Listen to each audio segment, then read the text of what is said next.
नमस्कार, आप देख रहे हो देवभूमि समाचार। मैं आपके साथ प्रियंका मलिक हाजिर उत्तराखंड की तमाम छोटी बड़ी खबरें लेकर। खबरों का रुख करेंगे, लेकिन सबसे पहले एक नजर हेडलाइंस पर।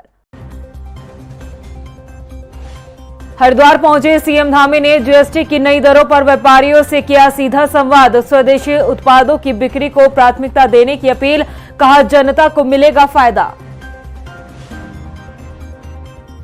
भर्ती परीक्षा प्रकरण के विरोध में युवाओं के आंदोलन पर उठ रहे सवाल। युवाओं की आड़ में कौन चमका रहा है राजनीति? आंदोलन के नाम पर सेकी जा रही है सियासी रोटी। पेपर लीक मामले में मुख्य आरोपी खालिद के घर पहुंची एसआईटी। कड़ी सुरक्षा के बीच खालिद के पिता और बहनों से चली घंटों तक पूछताछ। टीम ने जुटाई अहम जानकारी। अग्निवीर योजना के विरोध में कांग्रेसी फिर करेंगे आवाज बुलंद। प्रदेश भर में 4 अक्टूबर से चलाया जाएगा हस्ताक्षर अभियान। बेरोजगार युवाओं से योजना को बंद करने के लिए होगा संवाद। हेडलाइंस के बाद बुलेटिन में खबरें विस्तार से।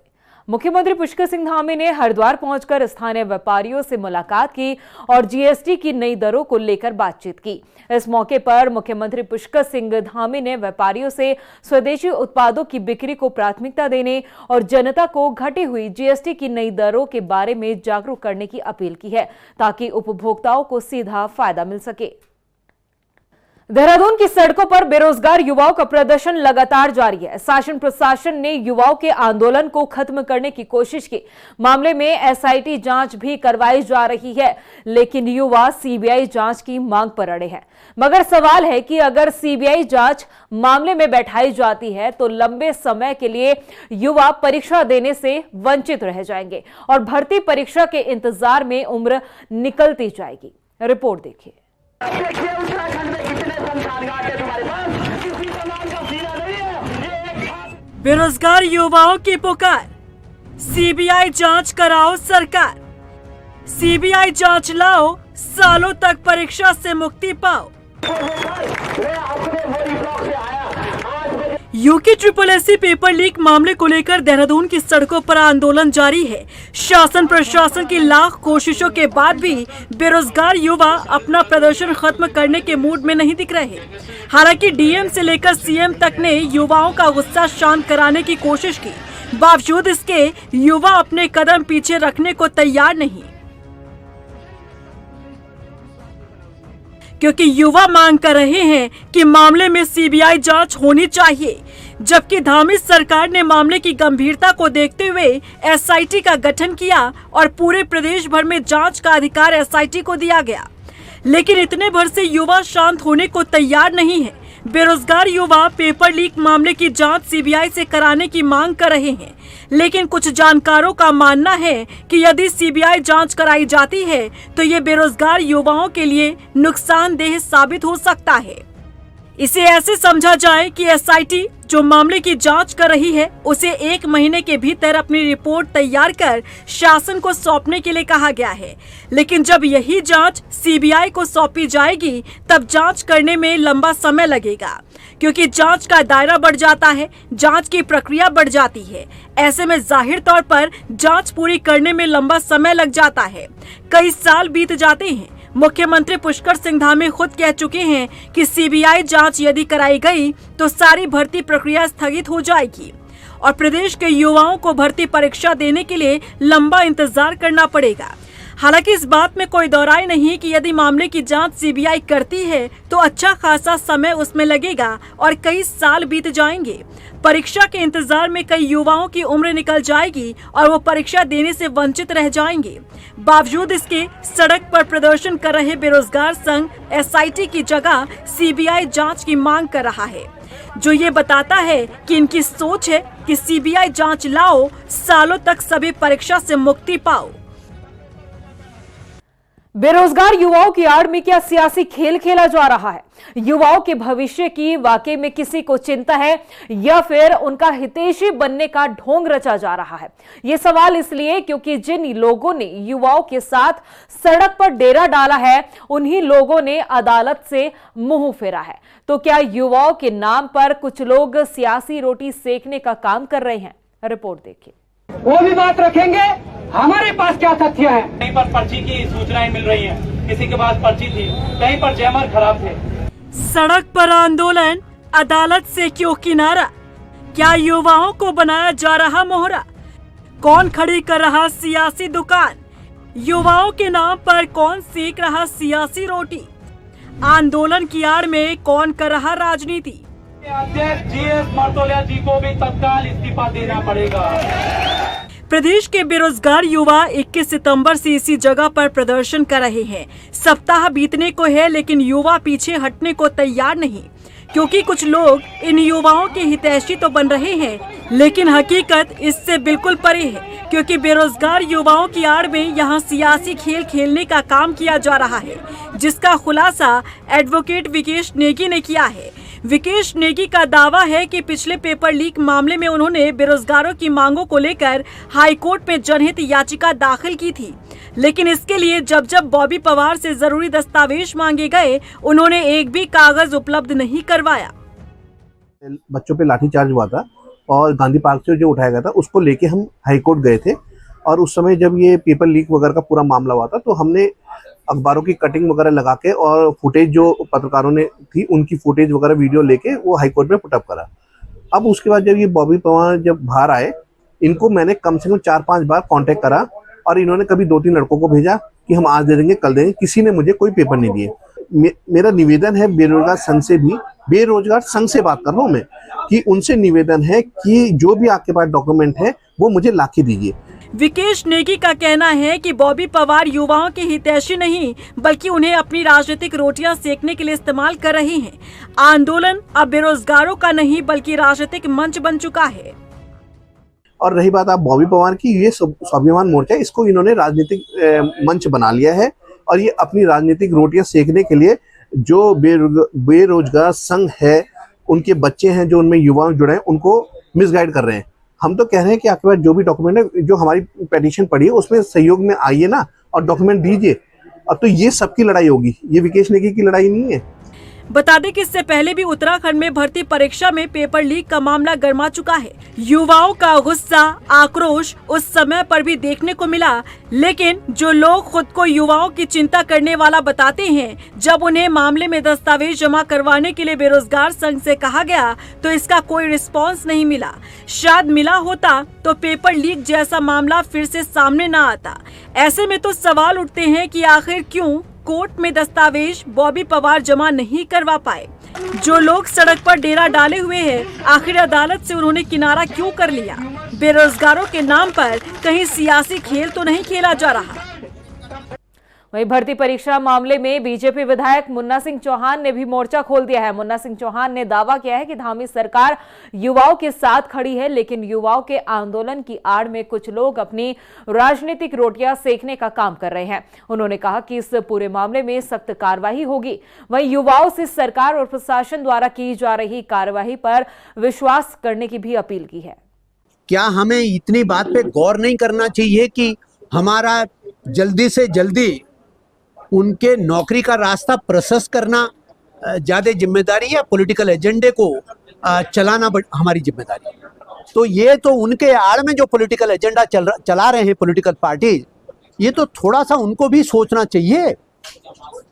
ये उनको भी तो सोचना चाहिए कि केवल पॉलिटिकल एजेंडा चलाना, आप ठीक है, हम इस बात का भी लोकतंत्र में सम्मान करते हैं कि कोई मुद्दा उठता है तो किसी मुद्दे का समर्थन विरोध पॉलिटिकल पार्टीज करती है, करना चाहिए, उनका अधिकार है, हम उसका सम्मान करते हैं। लेकिन उस मुद्दे के आड़ में, उस मुद्दे के आड़ में आप अपना पॉलिटिकल एजेंडा चलाएं, वो तो उपयुक्त, वो तो उचित नहीं है। वहीं पेपर लीक मामले में जांच कर रही एसआईटी की टीम मुख्य आरोपी खालिद के घर सुल्तानपुर कस्बे में पहुंचे। इस दौरान एसआईटी की टीम ने कई घंटों तक आरोपी के पिता और बहनों से पूछताछ की और कई अहम जानकारी जुटाने का काम किया।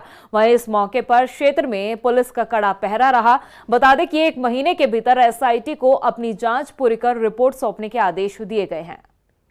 जो नकल विरोधी कानून के सुसंगत धाराओं में मुकदमा दर्ज हुआ है, तो उसके बाद माननीय मुख्यमंत्री ने इस पूरे प्रकरण की जांच के लिए एसआईटी टीम का गठन किया था, और आज पहली बार एसआईटी टीम के जितने भी अधिकारी थे वो आज खालिद के घर पे आए थे। जो जांच प्रक्रिया जारी है, और इतना ही मेरे संज्ञान। अग्निवीर योजना के विरोध में उत्तराखंड कांग्रेस ने एक अभियान की शुरुआत करने जा रही है। उत्तराखंड में पूर्व सैनिक विभाग के अध्यक्ष कर्नल राम रतन नेगी के नेतृत्व में अग्निवीर अग्निपथ के विरोध में हस्ताक्षर अभियान की शुरुआत की जाएगी, जो कि 4 अक्टूबर से इसकी शुरुआत होगी। अभियान के दौरान बेरोजगार युवा और उनके माता पिता से अग्निवीर योजना को बंद करने के लिए हस्ताक्षर लिए जाएंगे। हमने एक अभियान रैली के रूप में शुरू किया है, जो 4 अक्टूबर से लेकर 9 अक्टूबर तक चलेगी। पहले चरण में गढ़वाल के क्षेत्र कवर किए जाएंगे, दूसरे चरण में कुमाऊं के क्षेत्र कवर किए जाएंगे और थर्ड फेज़ में हम मैदानी इलाकों में जाएंगे। और इसके दुष्प्रभाव के बारे में युवाओं को हमारे सभी जो क्षेत्रवासी हैं उनको इसके बारे में ज्ञान देंगे, बताएंगे इसके बारे में, इसके दुष्परिणाम के बारे में, और एक हस्ताक्षर अभियान चलाएंगे और उसको लेकर के फिर हम अपने AICC में उसको सबमिट करेंगे। उनके थ्रू हम फिर उसको राष्ट्रपति तक पहुंचाएंगे।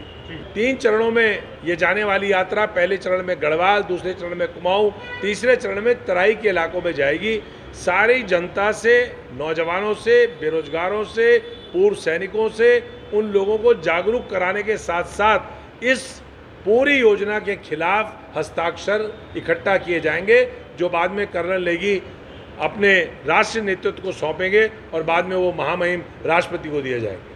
हाईकोर्ट और सुप्रीम कोर्ट के आदेशों के बावजूद उपनल कर्मचारियों को अभी तक समान कार्य का समान वेतन और नियमितीकरण नहीं मिला है, जिससे प्रदेश भर में उपनल कर्मचारियों में नाराजगी गहराती जा रही है। उपनल कर्मचारी महासंघ का आरोप है कि सरकार लगातार टाल मटोल कर रही है और न ही उनकी मांगों को पूरा किया जा रहा है। कर्मचारियों ने सरकार को 9 नवंबर तक का अल्टीमेटम दे दिया है। कर्मचारियों का कहना है कि अगर उनकी मांगे पूरी नहीं होती है तो 10 नवंबर से प्रदेश भर में हड़ताल की जाएगी। माननीय हाईकोर्ट ने स्पष्ट आदेश दिया है कि समान कार्य के समान वेतन दिया जाए और 1 वर्ष के अंतराल में इनको जो है नियमितीकरण किया जाए। हमारा GST जो 18% GST कटता था, माननीय हाईकोर्ट ने स्पष्ट किया था इनके GST ने काटा जाए। वर्तमान परिस्थिति ये है कि राज्य सरकार आज 24,000 जो नियमित भर्तियों का राग लाप रही है। मैं कहता हूं कि वो जो 24,000 भर्तियां आ रही हैं उसमें हमारे जो उपनल से लगे हुए कर्मचारी हैं उनको बाहर करके तब वो नियमित भर्तियां कर रही है। मैं ताजा एग्जाम्पल दूं, आज उद्योग विभाग में, आज GST में, एग्रीकल्चर में, सब जगह ये संस्कृत यूनिवर्सिटी में, PLA में, सब जगह ये जो है ये परिस्थितियां आ रही है। और मैं राज्य सरकार से कहना चाहता हूं कि हमारे जो वर्षों से उपनल कर्मचारी लगे हैं इनके जो पद हैं, मैंने पूर्व में भी हमने एक मांग रखी थी कि हम जिन पदों पे कार्यरत हैं उन पदों को जो है फ्रीज किया जाए। आप नियमित भर्तियां कीजिए, हमारे पदों को न छेड़ा जाए। वहीं दिनेशपुर में दुर्गा पूजा कमेटी द्वारा भव्य शोभा यात्रा निकाली गई। शोभा यात्रा हरिचंद गुरु चंद मंदिर से शुरू होकर पूरे इलाके की परिक्रमा करते हुए दुर्गा मंदिर में संपन्न हुई। शोभा यात्रा में मुख्य आकर्षण रथ पर सवार दुर्गा देवी की झांकी रही। इस दौरान महिलाएं पारंपरिक वेशभूषा में नजर आई और दुर्गा मां के जयकारे लगाए गए। नौ दुर्गों की पूजा चल रही है और दिनेशपुर इलाके में दुर्गा पूजा कमेटी हमेशा ऐतिहासिक समायोजन करती है। आज भी आप देख सकते हैं कि दुर्गा पूजा महोत्सव का आज रोड शो हुआ है, मार्च निकला है। इसमें हमारी हजारों माताओं, बहनों, बेटियों ने, बुजुर्गों ने, नौजवान बच्चों ने सबने हिस्सा लिया है और इसे सफल आयोजन की मैं कमेटी को बहुत बहुत शुभकामनाएं देता हूं, बधाई देता हूं। माध्यम से सभी को दुर्गा पूजा व नवरात्रि की हार्दिक शुभकामनाएं देता हूं। आज दिनेशपुर सार्वजनिक दुर्गा पूजा कमेटी उत्सव 2025 आज पंचमी के दिन शोभा यात्रा के साथ आज दुर्गा पूजा का प्रारंभ हो चुका है। आप देख सकते हैं हरि मंदिर से लेके मुख्य चौराहा होकर दुर्गा मंदिर तक, प्रांगण तक बहुत भव्य और सुंदर शोभा यात्रा निकली है। कल षष्ठी का दिन है, हमारा कार्यक्रम कल से शुरू है। रुड़की के मंगलोर में बस स्टैंड पर पिछले कई महीनों से उत्तराखंड परिवहन विभाग की गाड़ियां नहीं रुक रही है, जिसको लेकर क्षेत्र के लोगों को काफी परेशानियों का सामना करना पड़ता है। बता दें कि करोड़ों रुपए की लागत से बना बस स्टैंड लावारिस हालत में पड़ा है। हालांकि रोडवेज विभाग के अधिकारियों के मुताबिक परिवहन निगम की बसें मंगलोर बस स्टैंड पर 5 से 10 मिनट तक रुकने के लिए उन्हें आदेश दिए गए हैं, लेकिन बस चालकों की मनमानी का खामियाजा जनता को भुगतना पड़ रहा है। ये उत्तराखंड की बसें जो बाहर से ही जाती है, पर्ची दे देती है बाहर से ही। पहले ये अंदर आती थी तो हालत कुछ सही दिखाई दे रही थी। अब टॉयलेट की बात करो तो टॉयलेट भी बिल्कुल गंदे पड़े हुए हैं, यात्री आने से कतराते हैं। और उत्तराखंड की बस आएगी तो अंदर सवारी भी बैठेगी, ऐसा नहीं बैठेगी। अभी जब उत्तराखंड की बाहर से ही दुर्घटना होने से भी डरते हैं लोग, बात दुर्घटना हो जाए कोई। जब बाहर की बार बस चली जाती है लोग अंदर बैठते हैं, भाई धूप का छावा कोई है ही नहीं। रुद्रपुर के तराई केंद्रीय वन विभाग की पीपल पड़ाव रेंज में लकड़ी माफियाओं के हौसले इस कदर बुलंद है कि दिन दहाड़े बेसकीमती सोगान के 14 पेड़ काट डाले और वन विभाग को इसकी भनक तक नहीं लगी। पीपल पड़ाव रेंज में पेड़ कटान का ये कोई पहला मामला नहीं है, लेकिन विभाग की तरफ से लकड़ी माफियाओं पर कोई ठोस कार्रवाई नहीं की जाती है। सरकार की नाकामी का एक जीता जाता जीवंत और ताजा उदाहरण है। वैसे भी ये पेड़ आपने जो काटे देखे, आप बधाई के पात्र हैं कि आपने इतना बड़ा भ्रष्टाचार को पकड़ने का काम किया है। और अगर 7-7 फुट 6-6 फुट गोलाई के पेड़ कट जाते हैं तो मैं नहीं समझता कि ये बिना विभागीय अधिकारियों की मिलीभगत के संभव है। हम भी इतने सालों से यहाँ रह रहे हैं, हम सब चीजों को देख रहे हैं। बिना विभागीय अधिकारियों की मिलीभगत के, बिना सत्ता शासन प्रशासन की मिलीभगत के ये कतई संभव नहीं है कि इतनी बड़ी संख्या में पेड़ों का कटान हो जाए। वहीं रुड़की में कार और स्कूटी की भिड़ंत में एक छात्र की दर्दनाक मौत हो गई है और एक छात्र गंभीर रूप से घायल है। बताया जा रहा है कि कॉलेज से छात्र कुछ सामान लेने के लिए रुड़की जा रहे थे और उसी दौरान सामने से आ रही कार से उनकी जोरदार भिड़ंत हो गई। सर, हमें भी यही न्यूज़ मिली है कि एक मेवर कलियर रोड पे एक एक्सीडेंट की न्यूज़ आई है और जिसका एक्सीडेंट हुआ है सौरभ कुमार नाम बताया जा रहा है, 21 वर्षीय उम्र है, नेपाल का निवासी है और ऑन द स्पॉट उनकी डेथ हो गई है। पुलिस द्वारा हमारे पास डेड बॉडी ही लाई गई है जो कि यहाँ पे मॉर्चरी में रख दी गई है। इससे ज़्यादा हमारे पास भी इस समय कोई जानकारी नहीं है। वहीं सितारगंज के ग्राम लोका गोठा में आपदा प्रभावितों ने तहसील में पहुंचकर धरना प्रदर्शन किया। बता दें कि भारी बारिश के दौरान कई लोगों के घरों में और खेतों में बाढ़ का पानी घुस जाने से उनको काफी नुकसान पहुंचा था, जिसकी भरपाई के लिए लगातार वो गुहार लगा रहे हैं, लेकिन उनके सुनने वाला कोई नहीं है। मजबूरन अब ग्रामीणों को धरना देना पड़ रहा है। लौका घोटा जो बाढ़ प्रभावित क्षेत्र है, यहाँ बाढ़ आता रहता है और इस साल भी बाढ़ आया। बाढ़ में नियंत्रण हम लोग बने रहे और प्रभावित क्षेत्र है, हर घर में पानी गया है तो उस हिसाब से हर व्यक्ति को मुआवजा मिलना चाहिए। लेकिन जो पटवारी कानून लोग हैं इन्होंने कैसा सर्वे किया, कैसा किया, इन्होंने कुछ लोगों को मुआवजा दिया, कुछ लोगों को मुआवजा नहीं दिया। हालांकि मुआवजा के पात्र सारे लोग हैं। इसमें माननीय मंत्री सौरभ बगोड़ा जी ने कई बार हमको भेजा एसडीएम के पास, तहसीलदार के पास। हम एसडीएम तहसीलदार से संपर्क भी किए, कुछ लोगों के साथ भी ले आए हमने कि भैया देखो ये पीड़ित लोग हैं, इनको मुआवजा मिलना चाहिए। आज भी माननीय सौरभ बगोड़ा जी ने कहा हमसे और माननीय विजय यादव जी से भी कहा कि आप लोग एसडीएम से जाकर संपर्क कीजिए। तो हम लोग सारे लोग आकर लेकर आए हैं और यहाँ तहसील में बैठे हैं। बस हमें यही मांगना है कि जिसका नुकसान हुआ है उसका कुछ नहीं मिला है, नुकसान बिगड़ हुआ वाला सबको मिला है। हमें यही है भाई, जितना हमारे धरने पे बैठे हैं माँ बहनें बुजुर्ग, उनको सबको मिलना चाहिए, सबको बराबर होना चाहिए, सबको चेक मिलना चाहिए। सबका ही नुकसान हुआ है, ये नहीं है किसी का गोटा में नुकसान नहीं हुआ है। वहीं नरेंद्रनगर के तहसील सभागार में डॉक्टर आर.एस. टोलिया उत्तराखंड प्रशासनिक अकादमी नैनीताल द्वारा आयोजित 3 दिवसीय प्रशिक्षण कार्यशाला का समापन हुआ। 3 दिवसीय कार्यशाला में जनपद स्तरीय अलग अलग विभागों के 4 दर्जन से अधिक अधिकारियों और कर्मचारियों ने हिस्सा लिया। इस दौरान आपदा, महिला अपराधों से संबंधित कई मामलों में महत्वपूर्ण जानकारी दी गई। के दिन यहाँ आपदा प्रबंधन को लेकर प्रशिक्षण है। इससे पूर्व जो विभिन्न और पक्ष हैं कि राइट टू इन्फॉर्मेशन है, ऑफिस ऑटोमेशन है, ई फाइलिंग है, जेंडर इश्यूज हैं, उन सब पे विगत दिनों में बात हुई है। तो ये सेंसिटाइज करने की कोशिश है एकेडमी की। यहाँ पे जो लोग विभिन्न विभागों में कार्य कर रहे हैं, स्वयंसेवी संस्थाओं से आ रहे हैं, ग्राम पंचायतों से युवक मंगल दल हैं, महिला मंगल दल हैं, उनको सेंसिटाइज करने की कोशिश है कि आपदाएं किस तरह से प्रभावित करती हैं और उनके प्रभावों को किस तरह से हम कम कर सकते हैं। प्रदेश की खबरों में इतना ही। फिर हाजिर होंगे कुछ और खास खबरों के साथ। तब तक के लिए मुझे दे इजाजत, लेकिन जाने से पहले एक नजर हेडलाइंस पर। नमस्कार। हरिद्वार पहुंचे सीएम धामी ने जीएसटी की नई दरों पर व्यापारियों से किया सीधा संवाद। स्वदेशी उत्पादों की बिक्री को प्राथमिकता देने की अपील, कहा जनता को मिलेगा फायदा। भर्ती परीक्षा प्रकरण के विरोध में युवाओं के आंदोलन पर उठ रहे सवाल। युवाओं की आड़ में कौन चमका रहा है राजनीति? आंदोलन के नाम पर सेकी जा रही है सियासी रोटी। पेपर लीक मामले में मुख्य आरोपी खालिद के घर पहुंची एसआईटी। कड़ी सुरक्षा के बीच खालिद के पिता और बहनों से चली घंटों तक पूछताछ। टीम ने जुटाई अहम जानकारी। अग्निवीर योजना के विरोध में कांग्रेसी फिर करेंगे आवाज बुलंद। प्रदेश भर में 4 अक्टूबर से चलाया जाएगा हस्ताक्षर अभियान। बेरोजगार युवाओं से योजना को बंद करने के लिए होगा संवाद।